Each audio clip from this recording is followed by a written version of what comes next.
What's up, guys? Mr. Lee Redmond here with episode number 15 of the Sliema Journey. We have now finished this season, and let's say, guys, it's been a great ending to the season, so let's get straight into the fixtures. So the last game was this one, the Cup quarter final against Seguicha, wherever you say it. So we followed that up with a 2-0 win over Hibernians, thanks to goals from Jonathan Magro in the 32nd minute and Pablo Gonzalez in the 76th. We then followed that game up with a 1-1 draw against Rabat Ajax, thanks to a Joselito goal in the 18th minute. We then drew our second game in a row, a 0-0 draw against Berkakara, which is a bit disappointing because we did dominate, but kind of disappointing. We then followed that up with a 1-0 win against Quarmy, the league leaders at the time. A Trevisilio goal in the 10th minute, giving us the win.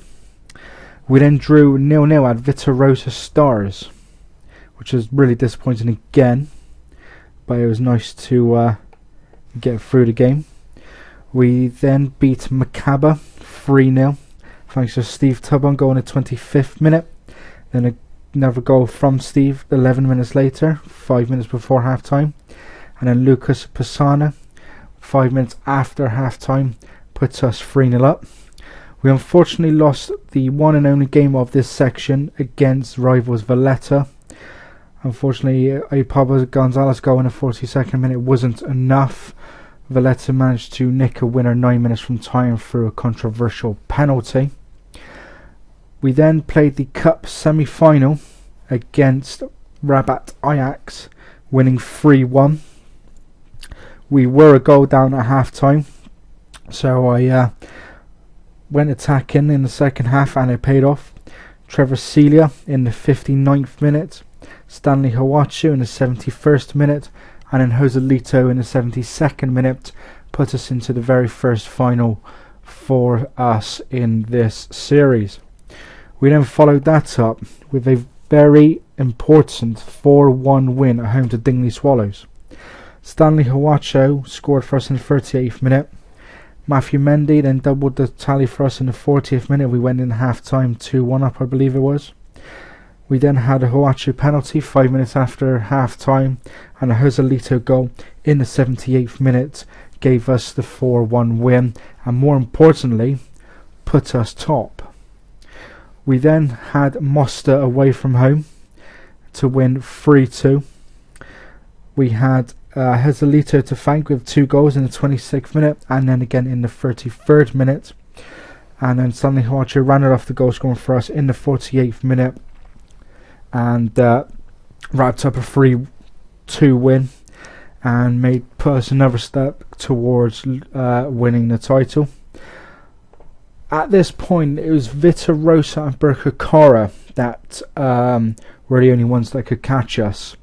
And we actually played before both teams on this weekend, where we played Belzan. And a goal from Barbetti 13 minutes from time gave us the win. Now, despite playing first before Berkakara and before Vitarosa, excuse me, blimey, they could still catch us, but we were 5 points clear.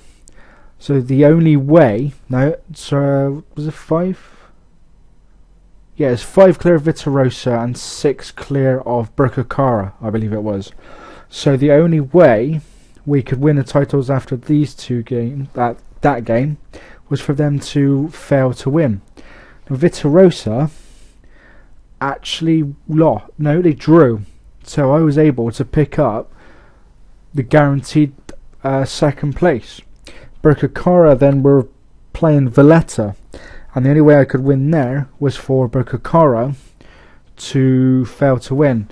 Unfortunately, they actually thrashed Valletta 6-4. Now, the interesting thing is that the final games of the season were not all played on the same weekend. The problem they've got in Malta is most of the teams play at Takali's National Stadium. Now, I think it's only Hibernians. I believe it may be Rabat Ajax.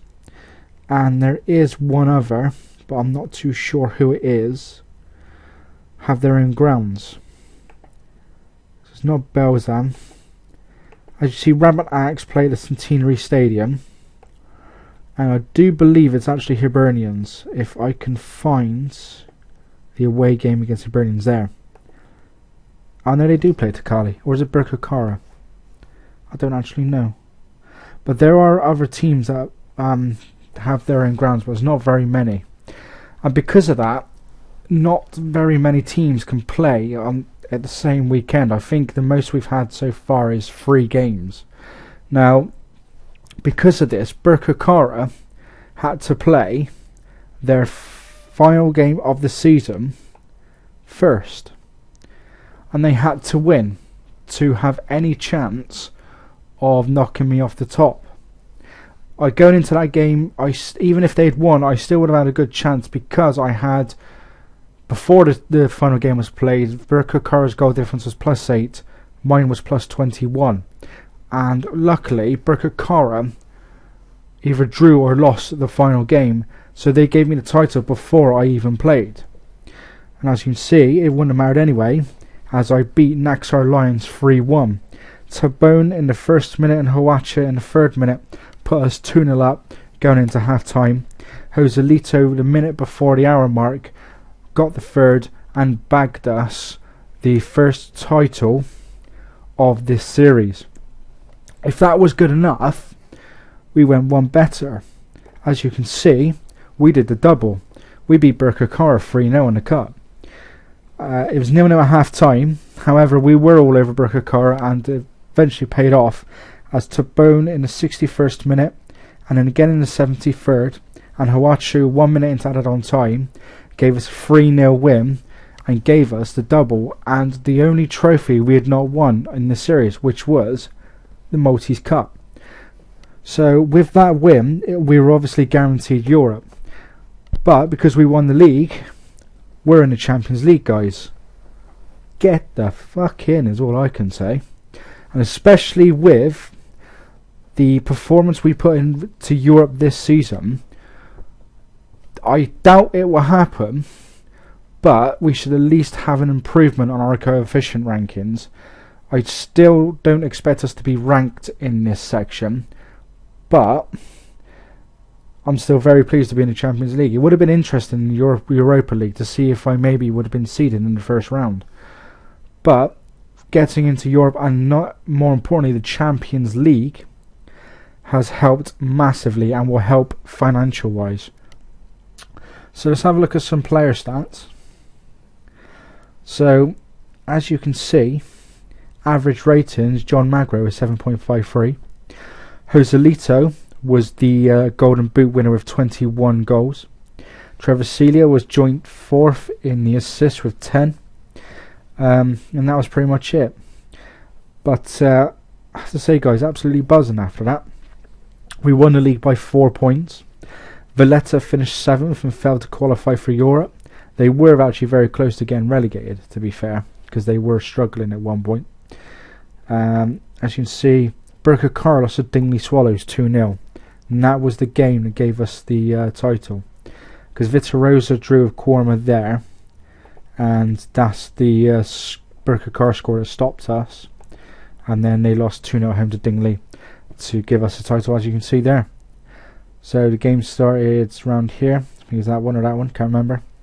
And then I won. Valletta retained it, then Vitarosa, then I won it. So let's hopefully we will be in the second round. I have no doubt of that in the Champions League. But hopefully we can do quite well this time round. And I really hope after the attempts in the Europa League by myself, was it Birkirkara and Cormy, or Hibernians and Cormy, that we at least have an improvement on the coefficients for Malta, considering we all got to the second round and I actually got through to the third.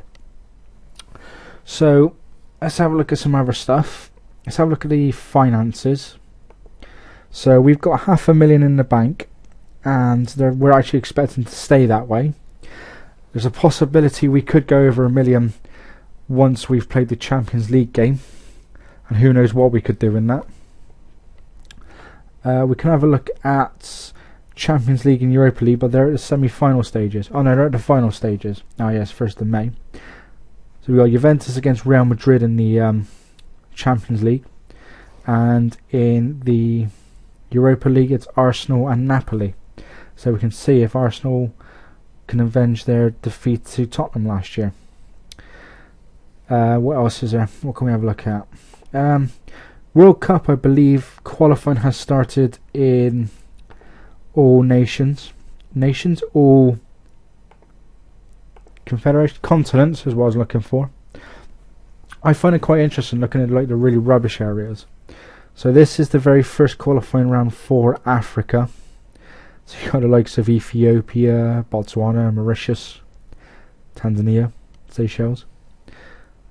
Unfortunately, South Sudan weren't in this, but I think they're supposed to be. And then we got the second rounds where the bigger teams come in, so like Nigeria, South Africa, Ghana, all that lot.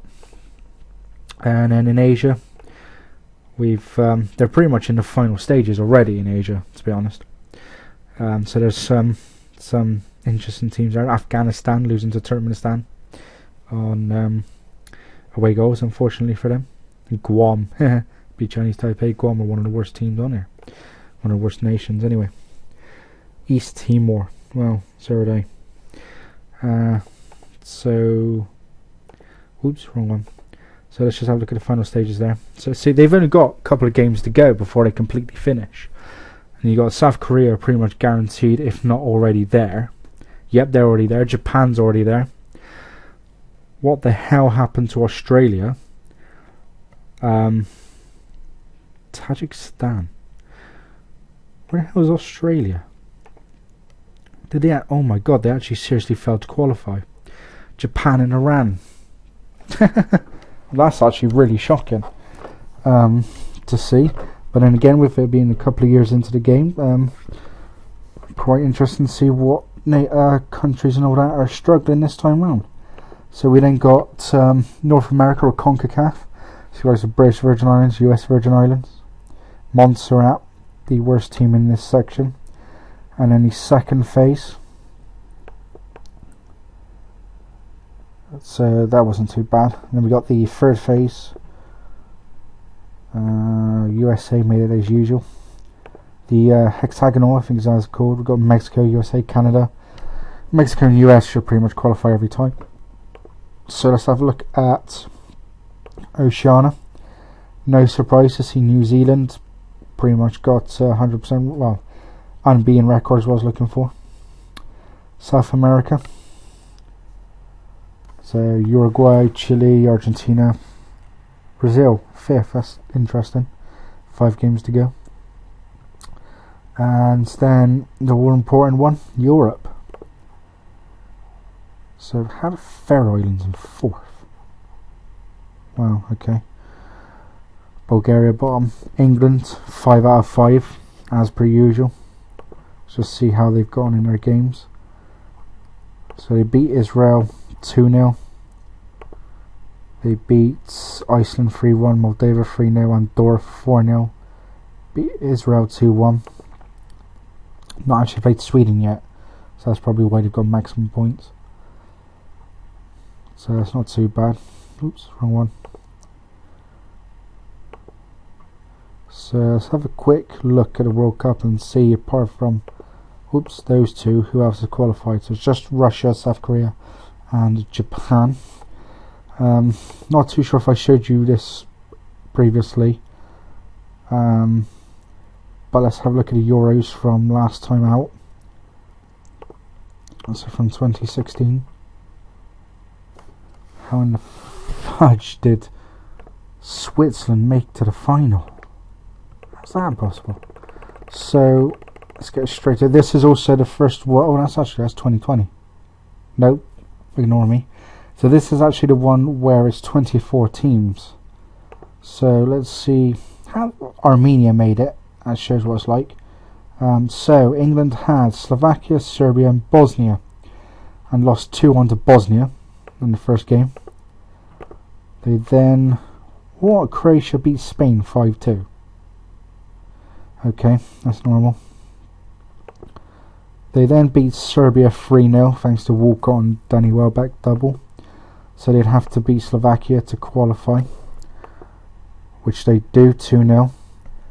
Will Hughes and Oxlade-Chamberlain. Cyprus made it as well, and they beat Ukraine. What is going on?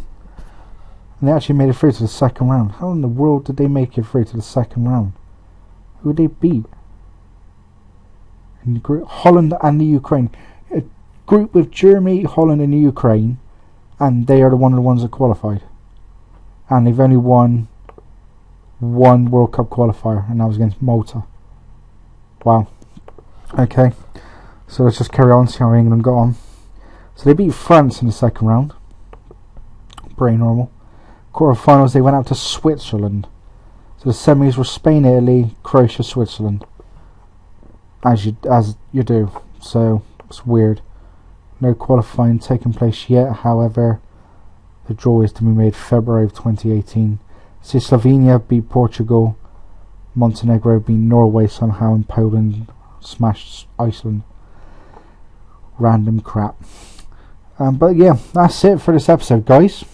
Leave some likes, leave some comments, smash the shit out of that like button for us winning the second trophy, our second title, and doing a double. And the next episode will be after the first 11 games, and hopefully after a decent Champions League run. But until then, guys, take it steady.